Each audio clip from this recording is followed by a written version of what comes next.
أعوذ بالله من الشيطان الرجيم بسم الله الرحمن الرحيم السلام عليكم ورحمة الله وبركاته. gbàtà ti gbé orúkọ Ọlọ́run alhayu yẹ̀wò ẹ̀yà àtúnjá gbé elékejì rẹ̀ alqayyum ká gbé yẹ̀wò. Alqayyum ní sábà ṣe kejì alhayu lọ́pọ̀lọpọ̀ ìgbà tẹ́ ẹ bá rí tí wọ́n bá kí Ọlọ́run ní alhayu ẹ̀ sábà rí ká máa pè ní alqayyum. Kí ló fà á? Òun ni wípé ìtumọ̀ àwọn méjèèjì wọnú ara wọn, wọ́n dẹ̀ ń bára wọn ṣiṣẹ́ ni. Al-Qayyum huwa alladhi qama bi nafsihi. Ọba tá à ń pè ní Qayyum lọ́ba tí ó dá dúró fún rẹ̀, kò fara ti nǹkankan, kò gbẹ́mi lé nǹkankan, kò ní nǹkankan pamọ́ tẹ́ ẹ lè sọ pé tí ọba ṣe kíní ìnìkẹ́ Ọlọ́run ò ní jọ́lọ́run, kíní ìlọ́lọ́run fi ń jọ́lọ́run kò sí. Pé ẹni tọ́lọ́run fi ń jọ́lọ́run kò sí, wọ́n bá wọn dá aláṣà mọ́. Kò sì sí pé ẹnìkan wá ní Ọlọ́run wá ló gbójúlé pé tí ọba sóhun ni Ọlọ́run náà ò ní jọ́lọ́run kò sí. فلم يحتج إلى شيء kò ní ìdí kankan. وقامت به السماوات والأرض.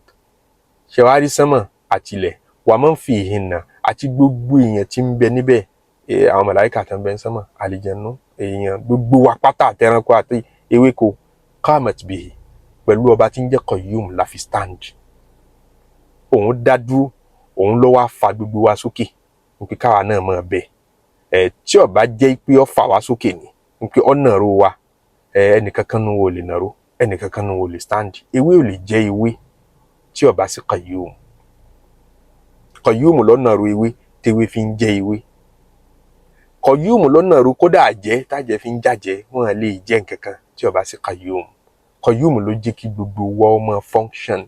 Ní illustration tí mo mú wá lánàá wípé energy tó wọlé, electricity tó wọnú ilé, òun ló power TV tí TV fi ń function, kò bá mọ̀ nítumọ̀. Òun ló power iron tí iron fi ń function, ló power gbogbo nǹkan tí ń function láyé pátá. Òun gangan ní ìpìlẹ̀ gbogbo nǹkan. Al-Qayyum nù, ó dá dúró fún rẹ̀, ó wá fa gbogbo nǹkan náà sókè pé ẹ̀yin náà dúró. Tó bá ti jù wọ́n lẹ̀, gbogbo wọn lọlẹ̀. Tó bá switch off ilé ayé yìí, gbogbo wọn parẹ́ lẹ́ẹ̀kan náà. Button kan náà dẹ̀ ni ó fi switch off. Wa ni fala qiyama li shay'in illa bi iqamatihi. Nǹkan kan ò lè dáná ró, nǹkan kan ò lè dúró tọ́lọ́run bá fà dìde. Wala baqa'a li shay'in illa bi ibqa'ihi. Nǹkan kan ò lè ṣẹ́kù tọ́lọ́run bá ṣẹ́kù. Wa huwa al-mudabbiru li kulli dharra. Òun lọ́ba tí ń mójútó kódà èyí tó kéré jù nínú ẹ̀dá tó dàbí àgbàdo, òun lọ́ba tí ń mójútó, tí ń darí ẹ̀. Al-hafidhu li kulli nafsin. Ọba tí ń mójútó gbogbo ẹ̀mí. Ẹ̀mí kan ò ní jábọ́ láìsí Qayyum. Torí Qayyum ló gbé gbogbo ẹ̀rọ, òun ló gbé gbogbo nǹkan ró. ọmọ gbọ́ Al-Qayyum yìí láti bí ọ̀rọ̀ Ọlọ́run tó ní lahu maqalidu samawati wal ard. Okùn ọrùn sánmọ̀ àti ilẹ̀, gbogbo tí ń bẹ ń sọ kan control wọn ọwọ́ Ọlọ́run lọ́wọ́, àwọn ní pé òun ló gbé gbogbo ẹ̀rọ.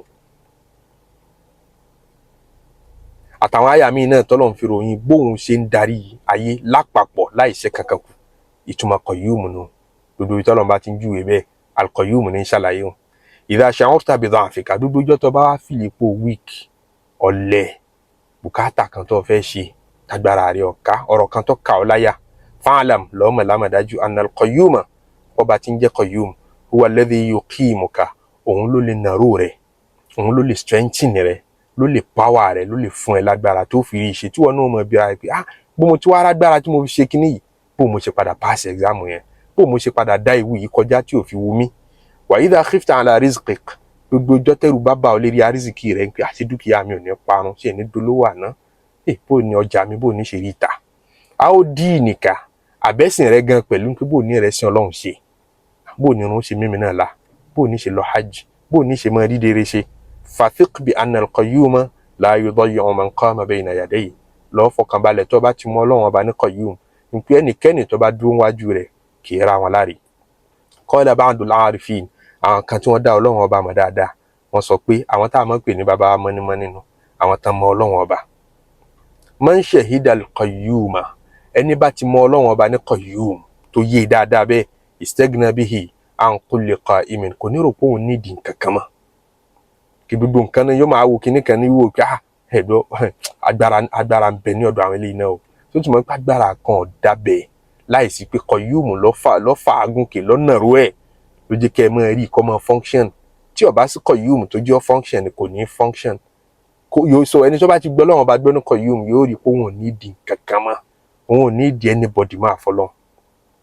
wa atamada alayhi fi kulli nazila gbogbo ń tó bá jálù nínú ọ̀rọ̀ nínú ayé rẹ̀ àti wàhálà Ọlọ́run ọba tí ń jẹ́ Qayyum ni ó máa gbára lé wasmuhul Qayyum orúkọ rẹ̀ tí ń jẹ́ Qayyum yajma'u ma'ani tawhid ó ti kó gbogbo túmọ̀ tawhid sínú ní pé a fẹ́ mọ Ọlọ́run lọ́kan tó bá ti mọ̀ ní Qayyum ó gbọ́ Ọlọ́run ọba yìí ó gbọ́ tawhid yẹn wa tawakkul àti gbára lọ́lọ́run wa tama'nina àti sinmi ó ti mọ̀ pé Qayyum ló jẹ́ gbogbo nǹkan ọmọ function Qayyum lọ́nà ro gbogbo nǹkan sókè ní pé káwọn náà mọ̀ bẹ́ẹ̀ ó ní sinmi faman ta'allaqa bil Qayyum ẹni tó bá ti so mọ́ Ọlọ́run tí ń jẹ́ Qayyum lam yata'allaq bi siwahu ó ní nǹkan kan ní nítumọ̀ lójú rẹ̀ mọ́ tó rò pé kí n tún so mọ́ ẹja tí wá díẹ̀ ọmọkùnrin ò tó nígbà tá a ti pọ́ lọ́wọ́n ọba yẹn tún já ká tún sá síbí náà ká má bàa ká wa mọ́bì kan ó ní rò pé ó nídìí anybody mọ́ toró mọ̀ rí gbogbo nǹkan bí òkú tí ò lè exist tí ò lè dá nǹkan ṣe láìsí Qayyum waman qama lahu ẹni tó bá ti dúró fọ́lọ́wọ́n ọba Qayyum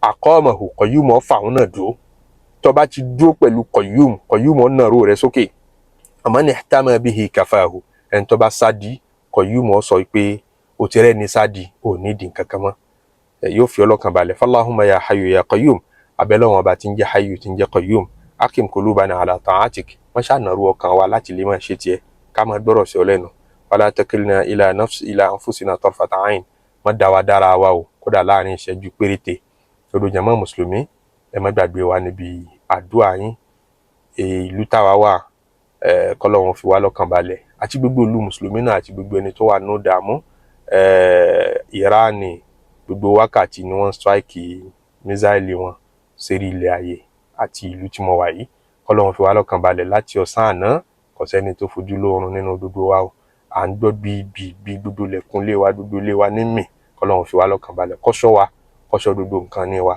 wala ya hayyu ya Qayyum برحمتك نستغيث والسلام عليكم ورحمة الله وبركاته